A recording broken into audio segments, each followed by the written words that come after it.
के इर्द गिर्द घूमती है, क्योंकि एक दुष्ट वैज्ञानिक मानव जीन सुधार प्रयोग को पूरा करने के लिए। हालांकि इससे उन्हें असाधारण शक्तियां भी मिल गईं, जैसे कि उनके नियंत्रण से बाहर होकर वेयरवुल्फ बन जाना। इस तरह की शक्तियों के कारण उन्हें काफी परेशानियां झेलनी पड़ी।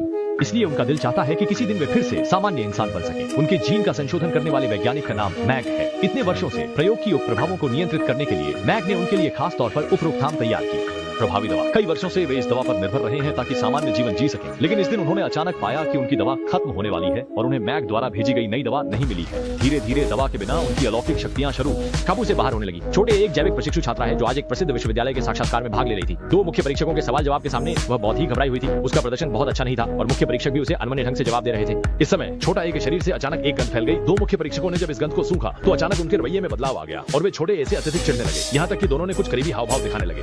शारीरिक संपर्क। स्थिति को ठीक न पाकर छोटी आई तुरंत उठी और जल्दी से वहां से चली गई। घटनास्थल से भागते समय वह गलती से एक आदमी से टकरा गई। उस आदमी ने छोटी आई के मनमोहक गंध को सूंघा और तुरंत उसके प्रति प्रेम उत्पन्न हो गया। उनसे तीनों के चंगुल से बचने के लिए छोटी आई ने कूड़ेदान के पास से एयर फ्रेशनर उठाकर उस आदमी की ओर फेंका, जिससे लाभ उठा। इस मौके का फायदा उठाते हुए सफलतापूर्वक भाग निकली। असल में शियोए की सुपर पावर एक विशेष प्रकार की हार्मोन युक्त मोहक सुगंध फैलाने की है, लेकिन क्योंकि हार्मोन की मात्रा अत्यधिक होती है, इसलिए सामान्य लोग जब इस सुगंध को सूंघते हैं तो नियंत्रित नहीं कर पाएंगे और शियो ऐसे गहरा प्यार कर बैठेंगे। दूसरी ओर बार में संगीत कार्यक्रम के मंच पर बैंड की मुख्य गायिका अन्ना जोश के साथ गा रही है। अचानक उसे लगा कानों के पास की आवाज अत्यधिक शोरगुल हो गई है और उसने असुविधा सहते हुए गायन जारी रखा। लेकिन धीरे धीरे वह इस पीड़ा को और सहन नहीं कर पाई। दर्द से सीधे चीख उठी। इस चिल्लाहट से बार का शीशा तुरंत टूट गया। यह देखकर वह तुरंत वहां से चली गई। दरअसल एना की सुपर पावर थी कि उच्च संवेदनशील सुनवाई और उसकी आवाज में एक निश्चित आक्रामकता है। तीसरा व्यक्ति जिसके पास सुपर पावर है वह एक लड़का है जिसका नाम हुआन है। उसने पाया कि वह हर रात घर पर अच्छी नींद लेता है, लेकिन अगली सुबह हमेशा जंगली में जागता है। बाहर जागता है और उसके कपड़े फटे हुए होते हैं, मुंह खून से भरा होता है और आसपास जानवरों की लाशें पड़ी होती हैं। वह नहीं समझ पाता कि अचानक ऐसा क्यों हो रहा, इसलिए वह जल्दी से घर भागा और खुद को साफ सुथरा कर लिया।